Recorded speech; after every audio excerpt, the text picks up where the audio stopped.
Hey everyone, welcome to this explainer. Look, I am so thrilled you're joining me today because we are tackling a topic that literally affects almost every single one of us. We're going to look at the anatomy of a credit card heist. Today, we're going to completely demystify modern credit card theft together. We'll pull back the curtain on how these invisible crimes actually happen, and far more importantly, we're going to transform you from a potential victim into a highly active, empowered defender of your own finances. There's a lot to uncover, so let's get right to it. Here is our roadmap for today. 1. The invisible data heist. 2. How the scammers strike. 3. The golden hour defense. And 4. Bulletproofing your credit card. Okay, let's dive into this. The big question, do they really need your physical card to steal your money? For the longest time, we all kind of felt safe as long as our plastic card was tucked securely in our wallet, right? Well, we need to completely shatter that illusion of traditional credit card safety right now. Because the resounding answer is no, they absolutely do not need your physical card, not anymore. Your card is essentially just a key, and these criminals have figured out incredibly sophisticated ways to copy that key without ever even touching it. Part 1. The invisible data heist. So, let's take a look at how this data is actually getting swiped in the first place. Let's look at one of the most fascinating and, frankly, terrifying methods out there. It's called ghost tapping or NFC skimming. Just imagine you're standing in a crowded subway. People are bumping into you, it's rush hour, it's super loud. You feel perfectly safe because your wallet's in your pocket or your purse. But a criminal standing literally right next to you is holding a portable RFID or NFC reader. And without any physical contact whatsoever, that device can scan your contactless cards right through the fabric of your clothes and your wallet. They just tap the air near you, capture the data, and walk off at the next stop. Crazy, right? You wouldn't feel a thing. Then there's another incredibly sneaky tactic. Quishing, which is just QR code manipulation. This one weaponizes our everyday routines.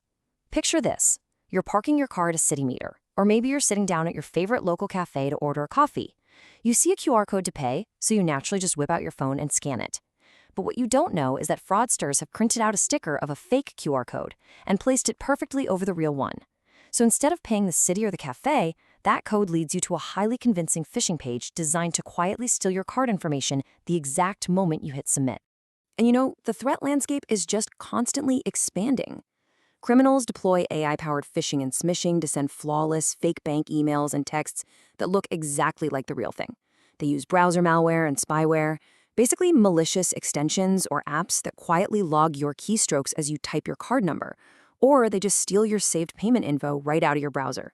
Plus, you've got those massive data breaches at e-commerce sites that just dump bulk data straight onto dark web markets.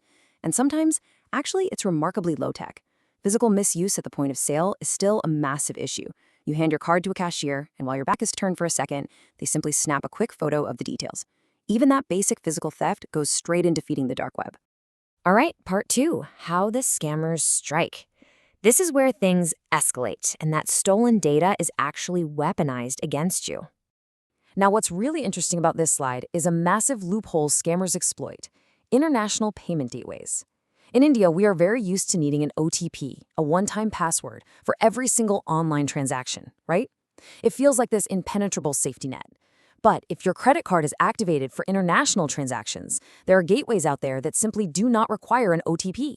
So if the scammer has your credit card number, your name, the expiry date, and that little CVV on the back, that is literally all they need to process a charge internationally. They just completely bypass your safety net. Now, if they do happen to need your OTP, well, they have to manipulate you into handing it over. Let's compare a legitimate bank communication with what we call the urgent action scam. A normal bank alert is usually just informative, right? It tells you a statement is ready or a payment went through. But a scam message? That's a manufactured crisis. It is explicitly designed to make you panic.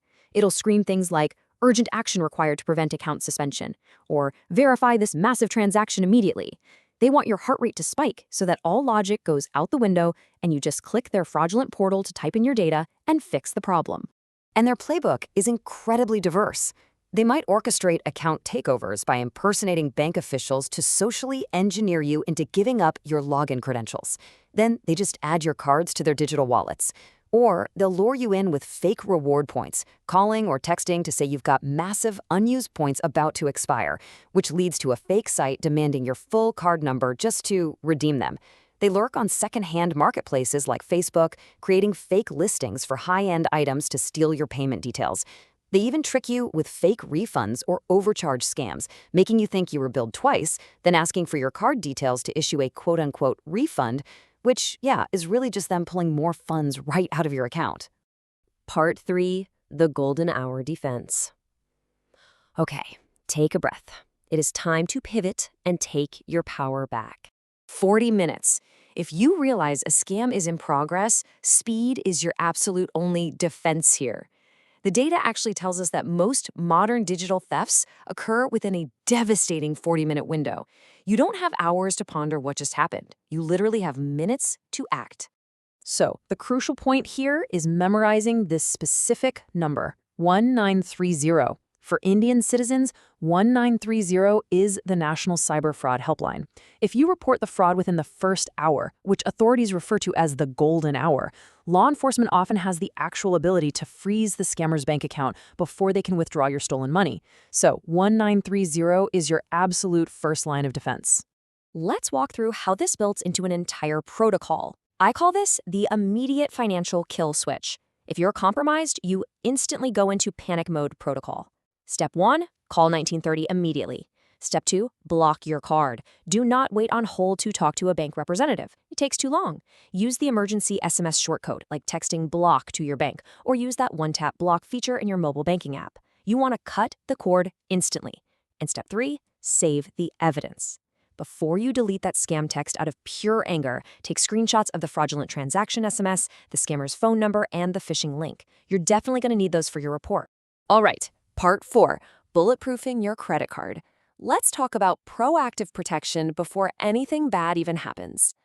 Here are some proactive best practices you should honestly start using today. First up, use virtual cards for online shopping. Most banking apps actually let you generate a one-time virtual card number for purchases. If that random unfamiliar site gets breached later, doesn't matter. That specific card number is already invalid. It's totally useless to hackers. Second, grab yourself an RFID blocking wallet. Remember ghost tapping from earlier? A wallet with simple metal shielding completely blocks those invisible NFC frequencies. And finally, a super low-tech rule. Never, ever physically hand your card over to someone and let them take it out of your sight. Don't let it go behind your back or under a counter. Always keep your eyes on your card. And this brilliantly illustrates the ultimate protective layer, 0 rupees. Seriously, go into your banking app right now and look at your transaction limits. If you weren't actively traveling abroad or making a huge online purchase, set your online and international transaction limits aggressively to 0, or at least a very, very low amount. If a scammer in another country tries to run your card through that no OTP loophole we talked about, the transaction will simply bounce because your limit is effectively 0. You control the gates. Finally, let's really let this slow down roll sink in. Scammers completely rely on manufactured urgency. If you take away their speed, you take away their power.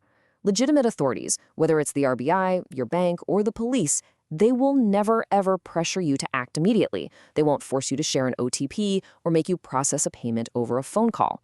If you feel panicked, if you feel like someone is rushing you, just slow down, take a breath, hang up the phone. Which leaves us with this final, provocative thought. The next time your phone buzzes with an urgent bank alert, who is really on the other end? You now know the anatomy of the heist. You know how they steal the data, how they weaponize it, and exactly how to cut them off using the golden hour and your financial kill switch. You've got the tools to build a literal fortress around your finances. Stay empowered, stay hyper-aware, and always, always remember to slow down. Thanks so much for joining me on this explainer, and stay safe out there.